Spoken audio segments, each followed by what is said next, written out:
Hi, I'm Preeti Yadav from the QUT Design Lab, Brisbane, Australia, here to present our paper titled Evidence Based Design Justice Synthesizing Statistics and Stories to Create Future Just Cities at the CUPUM Conference 2021.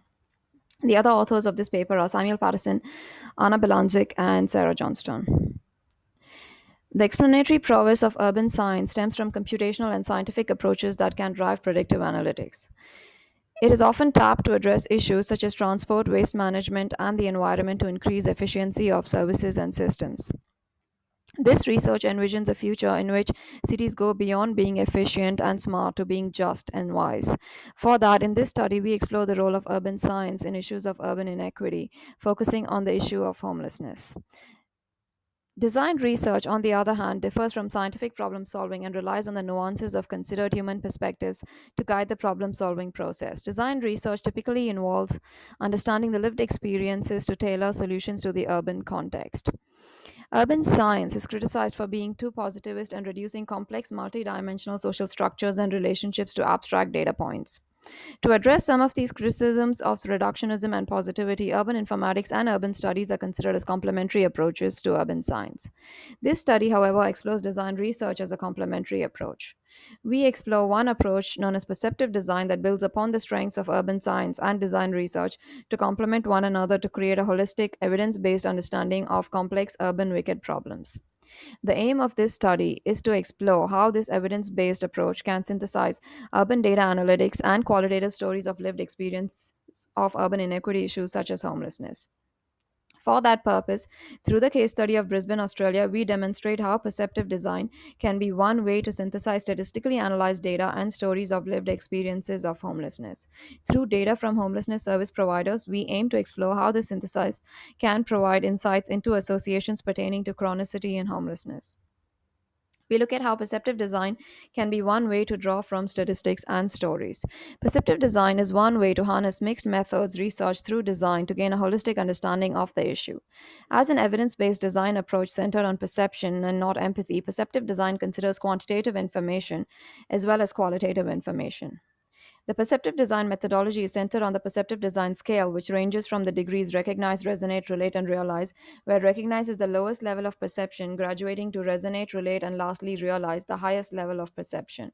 For this study, we focus on the first two phases of recognize and resonate. Outside of the scope of this study, phases 3 and 4, that is, relate and realize, would draw more from the field of design research involving exercises such as role play and immersion. The first level recognized acts as the first phase of the research in which we use statistical data to establish a basic understanding of those facing homelessness and the associations between chronic homelessness and other factors such as demographics, wellness, etc. The second level resonate acts as a second phase in which data from the previous stage is built upon with stories about the user's life stories related to their housing status, their mental and emotional states, such as their beliefs, hopes, and desires as they traverse housing instability.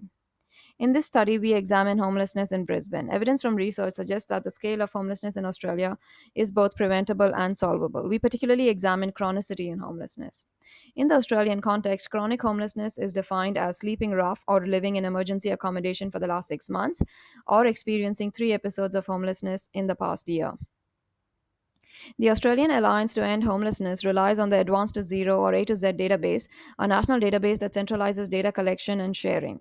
We were given access to the data by MICA Projects, who are the national administrators of the A to Z database. The A to Z database works from a by name list that represents individuals going through the homelessness service systems in real time. They can put names and faces to individual cases that are otherwise abstract data points. This is an instance where advances in computation and database management and analytics address some of the criticisms that urban science faces about being too reductionist mechanistic. By including names and potentially faces of those experiencing homelessness, the system opens the doors to including their voices and experiences in improving services. The data in the database is collected from responses to the pre screening tool called the VISPDAT. Every time someone presents to a homelessness service requiring assistance, they are asked to voluntarily fill the VISPDAT form. The VISPDAT acquires details about the person with regards to these five domains: demographics, history of homelessness, wellness, risks, socialization, and daily functions, providing 76 variables for these domains. In terms of the analysis involved for the synthesizing of the statistics and stories of lived experiences of homelessness, It consists of two stages. The first stage is stage one, the quantitative stage, where 983 VI SPDAT responses were analyzed statistically. The second stage is where 30 lived experiences of homelessness were studied qualitatively.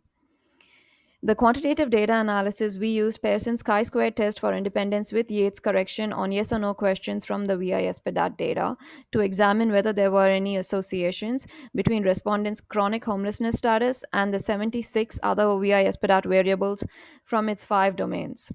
The statistical analysis led to the finding that appeared to indicate that people who have been chronically homeless in the past are not very statistically different, at least in terms of the VIS PEDAT factors, to those that are currently chronically homeless. The top 12 factors out of 76 from both groups that demonstrated this correlation with chronic homelessness are displayed on the screen. Some of them include those that require healthcare but do not go for care, and those that are being treated for drug and alcohol problems and still return, and those that experienced institutional care as a child. Stage 2, which involved studying 30 lived experiences of homelessness, built upon stage 1 and consists of three phases. The first phase involved thematic analysis of the texts of the 30 stories. Predominant themes identified through this thematic analysis were physical disability, being placed in institutional care as a child, substance abuse issues, intellectual disability, and mental health issues. Some of the themes offer clear indications of their association with chronic homelessness, such as intellectual disability, which would impact their ability to live independently, or being placed in institutional care as children, leading to long term trauma. However, mental health issues associations with chronic homelessness were not as straightforward as it demonstrated characteristics of the cause and effect dilemma. We explored these associations further in the following phases. The second phase was a statistical analysis of the associations between mental health and chronic homelessness for targeted context. We found that of the 983 responses to the VIS, that 75.5% had a mental health diagnosis. Of those who presented as homeless in the A to Z database for the September alone, 84% disclosed a mental health diagnosis. In the third phase, we focused on six stories of mentally ill individuals who were also chronically homeless, which were further analyzed through life mapping. Life mapping was developed as a design tool in this study as a form of graphical analysis. These six cases were mapped by plotting key events in the person's life against their mental states, depicted as gradients of highs and lows through their journeys of homelessness based on the stories they shared with Mica projects about their life experiences. The x axis served to indicate time over the course of their lives when key events occurred.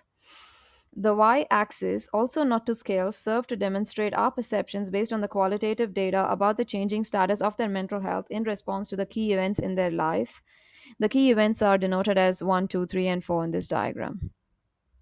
The life maps demonstrated that most of the individuals under study found some amount of mental stability after gaining housing stability, where the dotted line represents the point in their life when they encountered homelessness services. Phrases that indicated an even marginally upward trend in their lives were, I'm really happy here and can relax for the first time ever. If I was anywhere else, I'd be scared, I wouldn't feel safe. And wow, I've achieved this and that, small steps forward all the time.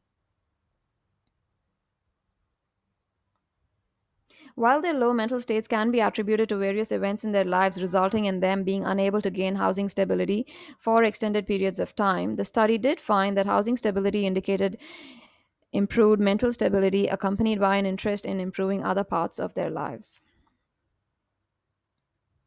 We have thus far looked at ways to understand issues such as homelessness. We now look at how we can push the needle from understanding to responding to these issues. For this demonstration, we introduce the construct of evidence based design justice, which harnesses the holistic understanding from perceptive design by making the stories and voices of those experiencing homelessness initiate change at a systemic level, such as influencing policy making and improving service delivery. Evidence based design justice thus initiates concerted agency at the top down level, policymakers and service providers, as well as at the bottom up levels, such as those experiencing homelessness. The potential of evidence based design justice in initiating concerted agency is demonstrated in this study through the life maps.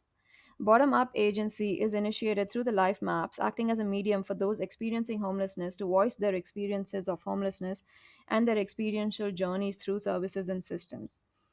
These life maps have the potential to be of use to policymakers and homelessness service providers to assess respondents' journeys through the homelessness services and potentially verify crucial junctures in the service that do work and vary those that do not work. Nigel's life map indicated that being placed in an aged care facility as crisis accommodation in key event number 6, where the facility reminded him of jail and had him reverting to sleeping in his car and had created a perceived setback to his mental health. This instance highlights the specific touchpoint of crisis accommodation in the service map journey of homelessness services and shows how it is appropriate accommodation and not just any accommodation that can significantly impact trust in the service, influencing service acquisition and impacting long term sustenance of tenancy. Thus, top down agency can be initiated by empowering those at the decision making level to make informed decisions based on an experiential understanding of the system through the lived experiences of those experiencing the services. Limitations of this study include a single set of data pertaining to homelessness service data for the month of September 2020 was used. Further research with multiple data sets and investigations needs to be conducted to gain a more thorough understanding and reduce error in statistical analysis. Another limitation is that the statistical data gained was during a pandemic, which limited direct interpersonal interaction with the respondents.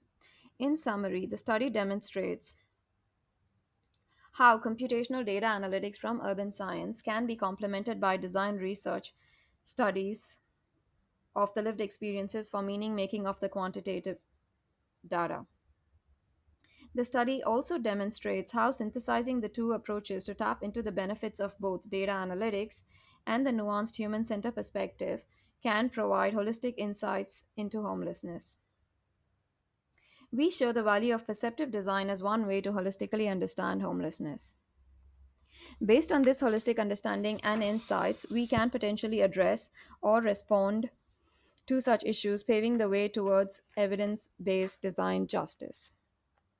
The contributions of this study are theoretical, methodological, and empirical. The theoretical contribution is the construct of evidence based design justice, where the evidence is both quantitative and qualitative.